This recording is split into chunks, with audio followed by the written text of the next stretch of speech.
Hello, my name is Tahnee McCorry and I am the White Ribbon Coordinator for Women's Aid ABCLN. I began my journey with Women's Aid after attending a safe place training as a manager of a local business. I was horrified by the statistics in the presentation and joined Women's Aid as a volunteer. 2 years later, I was given the role of White Ribbon Coordinator.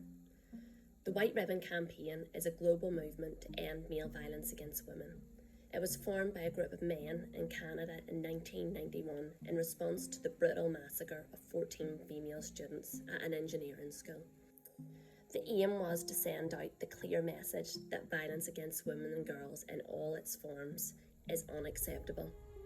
In Northern Ireland, the White Ribbon campaign is led by Women's Aid ABCLN. We encourage groups and individuals to take action by signing the White Ribbon Charter, wearing the White Ribbon pin, and making the personal pledge never to commit, condone, or remain silent about violence against women.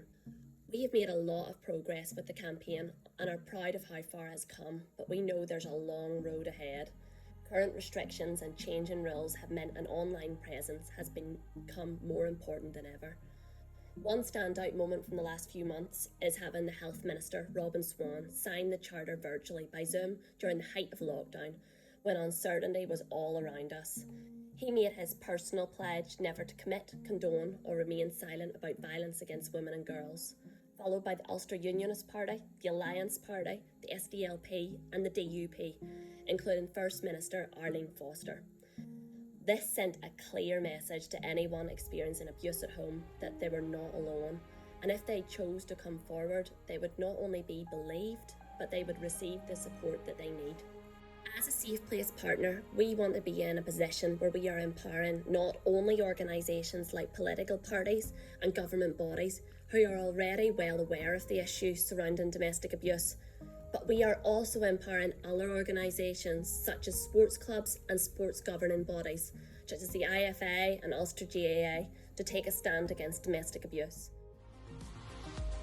I support the White Ribbon campaign. I support the White Ribbon campaign. I support the White Ribbon campaign. I support the White Ribbon campaign.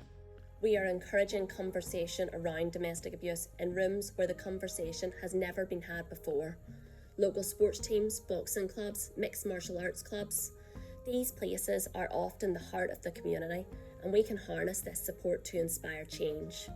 Once the White Ribbon Charter is signed, the next step is for any organisation is to live up to the pledge they have made and progress to become a safe place, and really begin to play their part in stopping domestic abuse.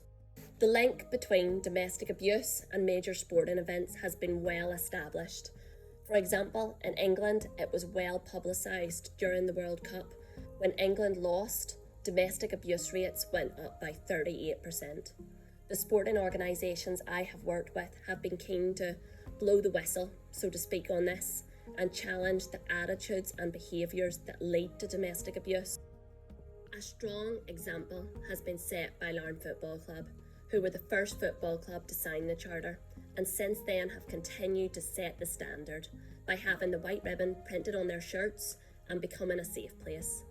Their support is ongoing, and as the club grows from strength to strength, the presence of the white ribbon continues to fuel conversation at away games, which has inspired other football clubs to follow this example and play their part and harness the support of the football community to create a zero tolerance policy to domestic abuse. They know that young people often look up to players on sports teams, and they recognise that they have an important responsibility to these young fans to be strong role models on and off the pitch. As more sports clubs express their interest in participating in the Safe Place training webinars, we have been able to work with ONUS to deliver a Safe Place webinar specifically aimed at the sports industry, which is a massive step forward. Myself, my colleagues at Women's Aid, and our partners ONUS are passionate about creating a society free from domestic abuse, but we cannot do it alone. The White Ribbon campaign, as I have learned, is very much a numbers game. To spread the message as far and wide as possible across the country, we need as many groups and individuals to sign the pledge and make the promise never to condone, commit, or remain silent about violence against women as possible. It's It's a simple message, a personal pledge, but our voice is strengthened by the groups and individuals in leadership roles who choose to make it. They have the courage and the moral integrity to refuse to stay silent on the issue, and their genuine commitment to change will make a difference.